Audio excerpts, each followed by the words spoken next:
इसके बाद यहाँ पर ये स्टार्ट करेंगे स्पर्मेटोजेनेसिस। अच्छा, स्पर्मेटोजेनेसिस होता क्या है? यहाँ पर ये simple formation of spermatids and their differentiation into mature sperms. यहाँ पर ये जो सिंपल होते हैं ना, ये मैच्योर स्पर्म्स, इसकी फॉर्मेशन क्या होगी? यहाँ पर ये स्पर्मेटोजेनेसिस। अब यहाँ पर ये जो स्पर्मेटोजेनेसिस है, इसके होते हैं टोटल 5 स्टेप्स। अच्छा, पहले स्टेप में क्या होगा? यहाँ पर ये माइटोसिस चलेगी और माइटोसिस से क्या होगा? यहाँ पर ये जो न्यूक्लियर मटेरियल और जो साइटोप्लाज्म है, ये आपका प्रोलिफरेट कर रहा होगा। तो इस केस में यहाँ पर ये जो पहला स्टेप है, ये क्या होगा? यहाँ पर ये स्पर्मेटोसाइटोजेनेसिस।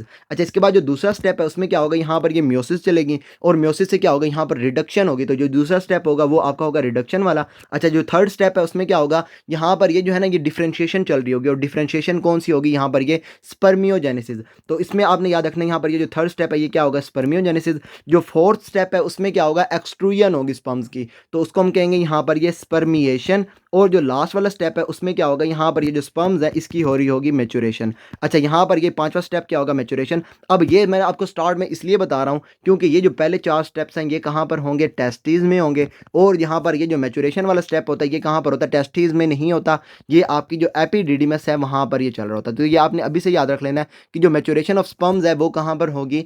आपकी एपिडिडिमस में होगी। अब इसमें ना ये बात मैं आपको बताता हूँ, मैच्योरेशन में एपिडिडिमस में क्या होगा, उसके बाद यहाँ पर ये स्पर्मिएशन और ये स्पर्मियोजेनेसिस वगैरह में क्या होगा। अब यहाँ पर हमने देखना है सबसे पहले आपके जो स्पर्म्स हैं ये आपके स्टार्ट कहाँ से होंगे? ये आपके जो स्पर्मेटोगोनियम है ना, वहाँ से आपके स्टार्ट होंगे। स्पर्मेटोगोनिया जो है इसमें होगी माइटोसिस और माइटोसिस से ये आपका कन्वर्ट हो जाएगा इनटू प्राइमरी स्पर्मेटोसाइट। अच्छा, यहाँ पर ना ये 2 एंड 2C को भी हमने साथ-साथ देखना है। तो इसमें यहाँ पर ये जो क्रोमोसोम्स होते हैं ना, यहाँ पर ये इस तरीके से पड़े होते हैं। इसमें यहाँ पर ये एक क्रोमेटिड हो गया आपका, वहाँ पर ये फादर वाला और दूसरा यहाँ पर ये मदर वाला। अब क्योंकि यहाँ पर ये 2 सिस्टर क्रोमेटिड्स हैं तो ये आपकी हो जाएगी 2C और क्रोमोसोम नंबर जो है वो आपका इस केस में ना यहाँ पर ये डबल है तो यहाँ पर ये 2N हो जाएगा।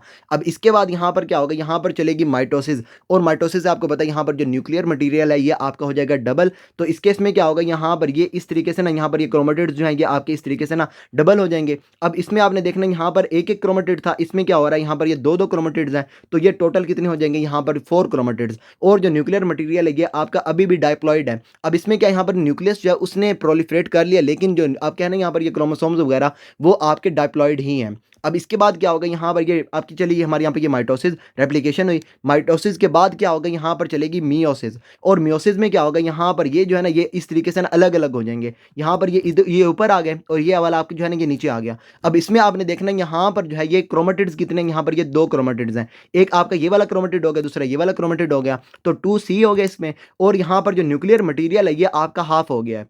ये जो फादर वाला था ये ऊपर चला गया, मदर वाला यहाँ पर नीचे चला गया। तो यहाँ पर ये जो न्यूक्लियर मटेरियल है ये आपका हो गया हाफ, तो ये आपका हो जाएगा 1N 2C। अब इसके बाद क्या होगा? यहाँ पर ये मियोसिस 2 चलेगी और मियोसिस 2 से क्या होगा? यहाँ पर ये जो आपके है ना ये सिस्टर क्रोमेटिड्स ये भी अब आपके हो जाएंगे हाफ। तो यहाँ से क्या होगा? ये आपका ये एक अलग हो गया, उसके बाद ये अलग हो गया, ये इधर हो गया और ये आपके इधर हो गया। अब इसमें आपने देखना है यहाँ पर ये जो क्रोमेटिड्स हैं ये भी आपके हो गए यहाँ पर ये 1C और जो न्यूक्लियर मटेरियल है ये भी आपका इस केस में यहाँ पर हाफ हो गया। तो यहाँ पर ये 1N और 1C। अब इसमें ये आपको ये ना ये 1N 2C और ये सारा तो आपको पता चल गया। अब इसमें आपने देखना है यहाँ पर सबसे पहले क्या होगा? यहाँ पर ये फॉर्मेशन होगी स्पर्मेटोगोनियम की और वो क्या करेगा? माइटोसिस करेगा और ये कन्वर्ट हो जाएगा इनटू प्राइमरी स्पर्मेटोसाइट। अब ये जो प्राइमरी स्पर्मेटोसाइट है ये आपका यहाँ पर मियोसिस 1 करेगा और ये जो है ना यहाँ पर ये कन्वर्ट हो जाएगा इनटू सेकेंडरी स्पर्मेटोसाइट। अब यहाँ पर ना एक इंपॉर्टेंट क्वेश्चन है, वो आपने याद रखना है कि ये जो होता है ना यहाँ पर ये प्राइमरी स्पर्मेटोसाइट ये मियोसिस करता है, लेकिन जो मियोसिस की होती है ना प्रोफेज, प्रोफेज स्टेज जो होगी यहाँ पर ये मियोसिस 1 की प्रोफेज 1 होगी, वहाँ पर इसको लग जाएगा ब्लॉक। अच्छा, ये ना आपको नॉर्मली तो पता है कि आपकी जो होता है ना ये ओवम वगैरह उसमें यहाँ पर ब्लॉक लगता है, लेकिन स्पर्म्स की जो फॉर्मेशन है वहाँ पर भी ब्लॉक लगता है। इसमें आपने याद रखना है जो प्रोफेज की स्टेज कौन सी? यहाँ पर लेप्टोटीन स्टेज, वहाँ पर क्या होगा? इसको लगेगा ब्लॉक। प्यूबर्टी तक क्या होगा? यहाँ पर जो स्पर्मेटोगोनियम है ये आपके कन्वर्ट हो रहे होंगे इनटू प्राइमरी स्पर्मेटोसाइट और प्राइमरी स्पर्मेटोसाइट जो है ये मियोसिस 1 करेगा और उसमें यहाँ पर क्या होगा? जो प्रोफेज होगी ना prophase 1, leptotene stage of prophase 1, वहाँ पर इसको लग जाएगा ब्लॉक। प्यूबर्टी तक इसको यहाँ पर ब्लॉक लगे रहेगा। जब प्यूबर्टी आपकी रीच हो जाएगी तो उसमें क्या होगा? यहाँ से ये आपके बाद में कन्वर्ट हो रहे होंगे इनटू सेकेंडरी स्पर्मेटोसाइट और उसमें क्या होगा? ये मियोसिस 1 को वहाँ पर कंप्लीट करेंगे और ये आपके बन जाएंगे यहाँ पर ये सेकेंडरी स्पर्मेटोसाइट और वहाँ से क्या होगा? ये 1N 2C आपके हो जाएंगे। अच्छा, इसके बाद यहाँ पर ये एक्स वाले ऊपर आ गए, ये वाई वाले आपके नीचे आ गए। अब इसमें इसके बाद क्या होगा, यहाँ पर ये मियोसिस 2 चलेगी और उससे क्या होगा, यहाँ पर ये जो क्रोमेटिड्स हैं ना, ये भी आपके इसमें ना यहाँ पर ये अलग-अलग हो जाएँगे। ये जो एक्स वाले थे, यहाँ पर ये एक्स एक्स वाले और ये यहाँ पर ये वाई वाई वाले, ये आपके ऊपर ये आपके 2 एक्स वाले हो गए और ये यहाँ पर ना ये नीचे वाले आपके वहाँ पे वाई वाले हो गए। तो यहाँ से आपके जो है ये स्पर्म्स आपके अलग-अलग हो जाएँगे और ये आपके यहाँ पर फॉर्मेशन हो जाएगी स्पर्मेटिड्स की। यहाँ पर आपने देखना स्पर्मेटोगोनियम जो है वो भी आपका है डायप्लॉइड है और उसमें यहाँ पर ये 2 एंड 2 सी है। जो आपका प्राइमरी स्पर्मेटोसाइट है वो भी डिप्लॉयड है, लेकिन वहां पर क्या है, यहाँ पर ये 2n और 4c यहाँ पर जो है ना ये क्रोमेटिड्स जो है ये भी आपके डबल हो चुके हुए हैं। इसके बाद क्या होगा, यहाँ पर ये जो आपका है ना यहाँ पर ये सेकेंडरी स्पर्मेटोसाइट वो आपका 1 एंड 2c है और उसके बाद जो स्पर्मेटिड्स हैं दे आर 1 एंड 1c। ये आपके ना डायरेक्ट क्वेश्चन आते हैं इसके अंदर। अच्छा, यहाँ तक ये आपकी हो गई, यहाँ पर ना ये स्पर्मेटिड्स की फॉर्मेशन होगी। अब इसके बाद क्या होगा, यहाँ पर होगी स्पर्मियोजेनेसिस और स्पर्मेयोजेनेसिस में क्या होगा, यहाँ पर ये जो स्पर्म्स है ना ये आपके डिफ्रेंशिएट कर रहे होंगे। अब यहाँ पर ना आपने देखना है कि यहाँ पर ये जो स्पर्म्स है ना ये आपके फॉर एग्जांपल यहाँ पर ना इस तरीके से हैं। अब हमने क्या करना है, इसको स्पर्म्स की जो फॉर्मेशन होती है ना, यहाँ पर ये ऊपर इसका हेड होता है, फिर यहाँ पर ये नेक होती है और नीचे यहाँ पर इसकी टेल होती है। अब हमने क्या करना है, स्पर्मियोजेनेसिस करवा के हमने ना इसको ये स्पर्म्स की जो शेप है ना उसके अंदर इसको हमने ना ये कन्वर्ट करवाना है। तो सिंपल यहाँ पर क्या होगा, यहाँ पर सबसे पहले तो स्पर्मियोजेनेसिस जो है उसके अंदर सबसे पहले यहाँ पर ना ये इलोंगेशन होगी, elongation and condensation of nucleus to form sperm head. यहाँ पर ये स्पर्म हेड बन गया। अब इसके बाद क्या होगा, यहाँ पर जो गोल्गी अपरेटस हैं दे प्रोड्यूस ये लाइसोसोम्स लाइक ग्रेन्यूल्स जो आपके वहाँ पे हो जाएंगे ये एक्रोसोम्स। अच्छा, इसके बाद यहाँ पर जो थर्ड स्टेज है उसमें क्या होगा, यहाँ पर जो साइटोप्लाज्म है ये आपका रीऑर्गेनाइज होगा और उससे क्या होगा, यहाँ पर ये जो मिडल पीस और ये जो इसकी टेल है ना ये आपके वहाँ पे फॉर्मेशन हो रही होगी। तो ये सिंपल क्या है, यहाँ पर ये स्पर्मियोजेनेसिस। अब इसके बाद आपने देखना है यहाँ पर ये जो है ना ये स्पर्मियोजेनेसिस होगी, इसके बाद ये एक्सट्रूडियन होगी और वो आपकी आ जाएंगे यहाँ पर एपिडिडिमस में। अब एपिडिडिमस में हमने आकर क्या करना है, इसको वहाँ पे ना ये मैच्योर करवाना है। अब इसमें क्या यहाँ पर ये पीछे पीछे से क्या हुआ, यहाँ पर ये जो आपके है ना ये आपके एंजाइम्स वगैरह उसकी वहाँ पे फॉर्मेशन हो गई, इसके हेड की फॉर्मेशन हो गई, उसके बाद इसका नेक पीस वगैरह जो है ये सारा आपको वहाँ पे बन गया, टेल वगैरह बन गई। अब हमने क्या करना है, जब इसने आना ना एपिडिडिमस में तो हमने इसको वहाँ पे करना है मैच्योर। और मैच्योरेशन में क्या होगा, सबसे पहले तो आपके जो आपके वहाँ पे पीछे बने हैं ना हमारे यहाँ पे ये एक्रोसोमल एंजाइम्स वगैरह वो आपके कहाँ पर बने हैं, आपकी जो टेस्टीज है उसके अंदर बने। अब हमने क्या करना है, जो मैच्योरेशन है ना उसमें ये जो एक्रोसोमल एंजाइम्स हैं इसको हमने करना है वहाँ पर एक्टिवेट। तो यहाँ पर पहला स्टेप क्या होगा, यहाँ पर ये एक्टिवेशन होगी और उसके बाद दूसरे नंबर पे क्या होगा, यहाँ पर ये जो स्पर्म्स हैं जो आपके पीछे से बन के आ रहे हैं, अब हमने क्या करना है, इसको वहाँ पर देनी है मोटिलिटी। तो मोटिलिटी भी आपके कहाँ पर आएगी, यहाँ पर ना ये एपिडिडिमस में से आएगी। और उसके बाद क्या होगा, यहाँ पर ये जो टेस्टिकुलर फ्लूइड वगैरह है ना उसके वहाँ पे रिजॉर्प्शन होगी और जो स्पर्म्स हैं ये आपके कंसंट्रेटेड हो रहे होंगे। ये आपने सिंपल इसमें याद रखना है, जो एपिडिडिमस है वो एक काम क्या करेगी, यहाँ पर एक्टिवेशन करवाएगी ये आपके एक्रोसोमल एंजाइम्स वगैरह की और दूसरे नंबर पे वो आपकी जो है ना ये स्पर्म्स की मोटिलिटी को करवाएगी। तीसरे नंबर पे क्या होगा, यहाँ पर ये रीअब्जॉर्प्शन होगी टेस्टिकुलर फ्लूइड की और स्पर्म्स जो हैं ये आपके कंसंट्रेटेड हो रहे होंगे।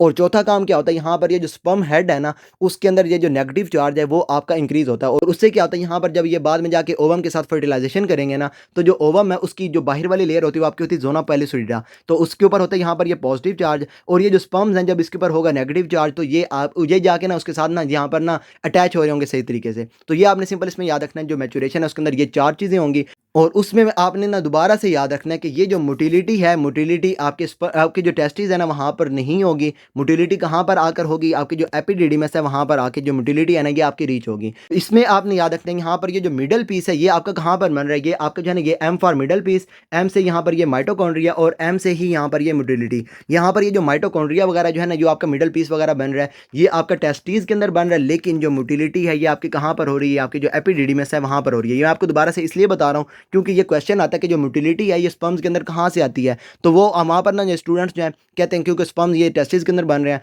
तो इसको वहाँ पर ना ये डायरेक्टली तुक्का लगा देते हैं, जो टेस्टिस है वहाँ पर ये मोटिलिटी हो रही होगी, लेकिन मोटिलिटी कहाँ पर होगी, ये जो एपिडिडिमस है वहाँ पर हो रही होगी। अच्छा, इसके साथ-साथ ना यहाँ पर एक और क्वेश्चन है वो ये कि यहाँ पर ये जो एक्रोसोम है, इसमें यहाँ पर ये आपके एंजाइम्स वगैरह एक्रोसोमल एंजाइम्स वगैरह ये आपके सिंथेसाइज़ कहाँ पर होते हैं, ये आपके जो टेस्टिस है वहाँ पर ये एक्रोसोमल एंजाइम्स हैं ये आपको वहाँ पे ये सिंथेसाइज़ हो रहे होंगे। अब उसके बाद ये आपके एक्टिवेट कहाँ पर होंगे, एपिडिडिमस में जाके ये जो आपके एक्रोसोमल एंजाइम्स हैं ये आपके एक्टिवेट होंगे और ये रिलीज़ कहाँ पर होंगे, ये आपकी जो फ़ैलोपियन ट्यूब है ना वहाँ पर जाके जब यहाँ पर इन्होंने ना ये फर्टिलाइज़ेशन करनी है तो वहाँ पर ये जो आपके एक्रोसोमल एंजाइम्स हैं ये आपके रिलीज़ हो रहे होंगे। तो सिंपल आपने इसमें याद रखना है कि आपके जो एक्रोसोमल एंजाइम्स हैं ये प्रोड्यूस होंगे टेस्टिस में, एक्टिवेट होंगे यहाँ पर ये एपिडिडिमस में और रिलीज़ ये आपकी जो फ़ैलोपियन ट्यूब होगी ना फीमेल की वहाँ पर ये रिलीज़ हो रहे होंगे ड्यूरिंग फर्टिलाइज़ेशन। और ये जो रिलीज़ होते हैं ना हमारे यहाँ पे ये एक्रोसोमल एंजाइम्स का, इसको हम कहते हैं यहाँ पर ये एक्रोसोमल रिएक्शन। और उसमें ना अच्छा एक और चीज़ मैंने आपको नहीं बताई, यहाँ पर ये जब ये जाएँगे ना फीमेल के वहाँ पर ना ये फीमेल जेनिटल ट्रैक्ट के अंदर, तो वहाँ पर एक तो यहाँ पर होगी ये एक्रोसोमल रिएक्शन, वहाँ पे ये आपका जो एक्रोसोमल एंजाइम्स हैं ये आपके वहाँ पे रिलीज़ होंगे। और दूसरे यहाँ पर जो फीमेल जेनिटल ट्रैक्ट है ना, वहाँ पर होगी ये कैपेसिटेशन। और कैपेसिटेशन में सिंपल क्या होता है, यहाँ पर जो होती है ना ये मोटिलिटी ये आपकी इंक्रीज़ हो जाती है। उसमें क्या होता है यहाँ पर ना ये हाइपर मोटिलिटी आपको नज़र आती है, ये भी आपने याद रखना है। जो कैपेसिटेशन है ये भी कहाँ पर होगी, फीमेल जेनिटल ट्रैक्ट में होगी। और इसमें सिंपल क्या होता है, यहाँ पर जो स्पर्म्स के अंदर H पॉजिटिव आयंस होते हैं ना, इसको ये बाहर एक्सपेल कर देते हैं। और जो कैल्शियम आयन होते हैं ना, उसको वहाँ पर ये सेल्स के अंदर इन्फ्लक्स कर लेते हैं। और उससे क्या होता है, यहाँ पर जो मोटिलिटी होती है ना, ये आपकी इंक्रीज़ हो जाती है। तो अब आपने सिंपल इसमें याद रखना है, हाइपर मोटिलिटी जो है ये आपकी कहाँ पर होगी, ये फीमेल जेनिटल ट्रैक्ट में होगी। और इसमें भी क्वेश्चन आता है, साइट्स आपसे पूछ लेते हैं, आपने सिंपल इसमें याद रखना है मोस्ट कॉमन साइट जो है यहाँ पर कैपेसिटेशन की वो कौन सी है, यहाँ पर ये सर्विक्स। इसके अलावा यहाँ पर ये यूट्रस भी आ जाती है, इसके अलावा यहाँ पर ना ये फ्लोपियन ट्यूब भी आ जाती है। लेकिन most common site of capacitation वो कौन सी है, यहाँ पर ये सर्विक्स। इसके अलावा ना यहाँ पर ये यूट्रस भी हो सकती है, उसके अलावा यहाँ पर ना ये फ्लोपियन ट्यूब वगैरह भी हो सकती है। टॉपिक से कुछ ज़्यादा ही बाहर निकल गए हैं। चलो यहाँ पर ये बातें सारी आपने इसके अंदर याद रख लेनी है। अब यहाँ पर ये स्पर्मेटोजेनेसिस में सिंपल क्या होगा, यहाँ पर ये स्पर्मेटोगोनियम जो है ये आपका कन्वर्ट हो रहा होगा इनटू मैच्योर स्पर्मेटोजोन। और इसमें आपने याद रखना है कि मैच्योरिटी तो यहाँ पर ये आपकी जो है ना ये कहाँ पर होगी, एपिडिडिमस में होगी। और उसके अलावा इसमें आपने याद रखना है कि एपिडिडिमस जो है वहीं पर आपकी मोटिलिटी भी हो रही होगी, और वहीं पर ये जो एक्रोसोमल एंजाइम्स वगैरह है ना ये भी आपके एक्टिवेट हो रहे होंगे। अच्छा, इसके अलावा ये सिंथेसाइज कहाँ पर होंगे, ये आपकी जो होगी ना यहाँ पर ये पीछे टेस्टिस वगैरह वहाँ पर ये सिंथेसाइज हो रहे होंगे। अब यहाँ पर ये स्पर्मेटोजेनेसिस जो है ये आपकी बिगिन होगी एट प्यूबर्टी विद स्पर्मेटोगोनिया। अच्छा, इसके बाद यहाँ पर ये फुल डेवलपमेंट टेक्स ये अबाउट 2 मंथ्स। उसके बाद ये आपकी जो होती है ना यहाँ पर ये सेमिनिफेरस ट्यूब्यूल्स वगैरह वहाँ पर ये अकर हो रहे होते हैं। और उसके बाद यहाँ पर ना ये produce spermatids that undergo spermiogenesis. और उसमें क्या होगा, यहाँ पर ये लॉस ऑफ साइटोप्लाज्मिक कंटेंट। उसके बाद यहाँ पर ये gain of acrosomal cap to form ये मैच्योर स्पर्मेटोजोआ।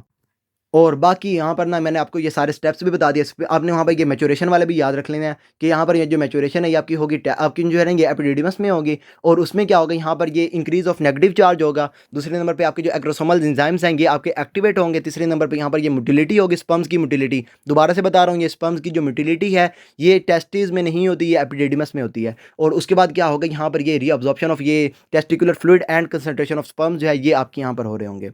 और उसके बाद ये जो स्पर्मियोजेनेसिस है वहाँ पर क्या होगा, यहाँ पर एक तो इलॉन्गेशन होगी और दूसरे नंबर पे कंडेंसेशन होगी न्यूक्लियस की टू फॉर्म स्पर्म हेड। और उसके बाद क्या होगा, यहाँ पर ये जो गोल्जी अपरेटस हैं वो आपके लाइसोसोम लाइक ग्रेन्यूल्स जो होंगे वो आपके वहाँ पे फॉर्म कर रहे होंगे, जो आपके होंगे ये एक्रोसोम के अंदर। और उसके बाद क्या होगा, यहाँ पर ये जो साइटोप्लाज्म है ये आपका रीऑर्गेनाइज होगा। और उससे क्या होगा, यहाँ पर ये जो मिडल पीस है ना ये आपको वहाँ पे बन रहा होगा। तो ये सिंपल आपने इसमें याद रख लेना है। यहाँ पर ये जो स्पर्मियोजेनेसिस है उसके अंदर ये वाले आपको वहाँ पे ये काम चल रहे होंगे। और जो मेचुरेशन होगी, मेचुरेशन में क्या होगा, वो जो मैंने आपको 4 चीज़ें बताई हैं ना, यहाँ पर ये नेगेटिव चार्ज इंक्रीज होगा, एग्रोसोमल एंजाइम्स एक्टिवेट होंगे, स्पर्म की मोटिलिटी होगी। और उसके बाद यहाँ पर ये रीअब्जॉर्प्शन ऑफ ये testicular fluid and concentration of sperms होंगी।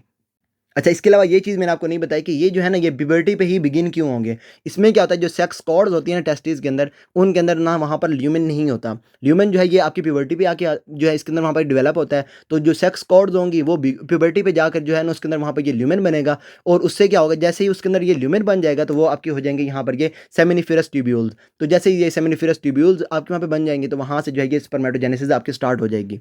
अच्छा, इसके बाद यहाँ पर ये जो टेल है ना, टेल ही आपकी क्या है, यहाँ पर ये मोटिलिटी करवा रही है।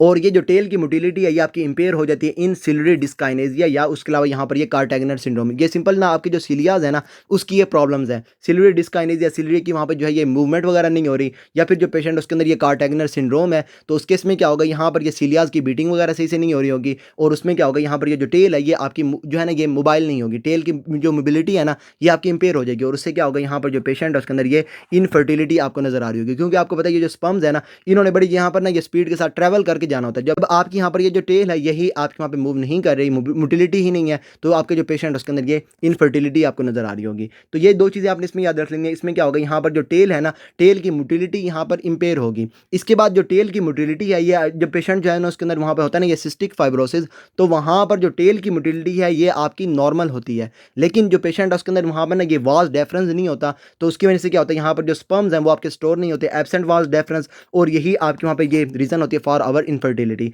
तो इसमें आपने याद रख लेना, जब आपके जो पेशेंट उसके अंदर होती है ना यहाँ पर ये सिस्टिक फाइब्रोसिस, तो उसके अंदर टेल की मोटिलिटी होती है लेकिन वाज डिफरेंस नहीं होती है, और वो आपकी वहाँ पर रीज़न होती है इनफर्टिलिटी की। जब आपके जो पेशेंट उसके अंदर ये कार्टेगनर सिंड्रोम या फिर उसके अलावा यहाँ पर ये सिलियरी डिस्काइनेजिया है, तो वहाँ पर जो टेल है ना उसकी जो मोटिलिटी है यही आपकी इंपेयर हो जाती है, और वो आपकी कॉज होती है यहाँ पर ये इनफर्टिलिटी की। अच्छा, इसके बाद ये कुछ एमसीक्यूज़ हैं, ये मैंने आपको वहाँ पे ये ग्रुप के अंदर काफ़ी टाइम पहले सेंड भी किए थे, दोबारा से आपको वहाँ पे ये दिखा रहा हूँ। इसमें यहाँ पर क्या है, सबसे पहले यहाँ पर ये जो number of spermatids developing from spermatogonium कितने होते हैं, यहाँ पर ये 512। अच्छा, इसके बाद लाइफ स्पैन कितना सेकेंडरी स्पर्मेटोज़ोआ का, ये होता है यहाँ पर 1.1 से लेके 1.7 डेज़। इसके बाद यहाँ पर जब ये मैच्योरेशन हो जाती है, एपिडिडीमल मैच्योरेशन के बाद जो स्पर्म्स हैं, ये स्टोर कहाँ पर होते हैं, ये यहाँ पर ये जो वास डेफरेंस है ना, वहाँ पर ये स्टोर हो रहे होते हैं। अच्छा, इसके बाद जो ह्यूमन oocyte है, ये वायबल कितने टाइम के लिए होता है, यहाँ पर ये 12 से लेके 48 आवर्स तक ये वायबल होता है। और जो स्पर्म्स हैं, ये यहाँ पर ना 48 से लेके 72 आवर्स तक ये वायबल होते हैं। अच्छा, इसके बाद यहाँ पर ये यूजुअल साइट फॉर फर्टिलाइजेशन क्या होती है, यहाँ पर ये एम्प्यूला ऑफ फ्लोपियन ट्यूब, ये तो आपको पहले से ही पता है। इसके बाद यहाँ पर ये longest and widest part of ये फ्लोपियन ट्यूब कौन सा होता है, यहाँ पर ये एम्प्यूला ही होता है। अच्छा, इसके बाद यहाँ पर जो सीमन होता है, semen stored in vas deferens, ये भी आपने इसमें याद रख लेना है। इसके बाद यहाँ पर जो है ना, ये liquefaction of semen due to enzymes from prostate, prostate यहाँ पर ना ये इंजाइम्स वगैरह को रिलीज करता है, जो क्या करवाते हैं, जो सीमन है उसको यहाँ पर लिक्विफेक्शन कर रहे होते हैं। अच्छा, इसके बाद यहाँ पर ये नॉर्मल टाइम फॉर लिक्विफेक्शन कितना होता है, यहाँ पर ये 20 से लेके 30 मिनट्स होते हैं। अच्छा, इसके बाद वो स्पर्म्स जो वजाइना के अंदर रह जाते हैं, वो इमोबिलाइज हो जाते हैं इन 2 आवर्स। और ये आपने इसमें याद रखना है, क्योंकि जो वजाइना होती है वहाँ पर होता है एसिडिक इन्वायरमेंट, तो वो क्या करेगा, जो स्पर्म्स हैं इनको 2 आवर्स के अंदर ही वहाँ पर इमोबिलाइज कर देगा। अच्छा, अगर ये यहाँ पर ना वजाइना से चले जाएंगे सर्विक्स के अंदर, सर्विक्स के अंदर एंटर हो जाएंगे, तो सर्विक्स जो है यहाँ पर ये कैन एक्ट एज रिजर्वायर, और उसमें यहाँ पर जो स्पर्म्स हैं ये आपके ना यहाँ पर ये 3 डेज तक यहाँ पर रह सकते हैं। और उसमें यहाँ पर ये जो सर्विक्स है, उसमें जो होता है ना यहाँ पर इन्वायरमेंट, वो आपका होता है अल्कलाइन, तो वो आपके जो स्पर्म्स हैं उसको वहाँ पर ये ना ये आपके इमोबिलाइज जल्दी से नहीं करवाएगा। ये आपने इसमें याद रख लेना, जो आपके जो स्पर्म्स हैं ये वजाइना के अंदर क्योंकि एसिडिक एनवायरनमेंट है, तो वहाँ पर ये इमोबिलाइज हो जाते हैं इन 2 आवर्स। उसके बाद ये जो सर्विक्स है, वहाँ पर ये जो स्पर्म्स हैं ये आपके वहाँ पर रहते हैं, और ये जो सर्विक्स है ये can act as reservoir for up to 3 days, और यहाँ पर जो इन्वायरमेंट है ये आपका होता है अल्कलाइन। तो ऐसा करते हैं, इस वीडियो को यहीं पर स्टॉप करते हैं। फर्दर आपको इसके अंदर कोई भी प्रॉब्लम हो then you can ask me, and till then अल्लाह हाफिज़।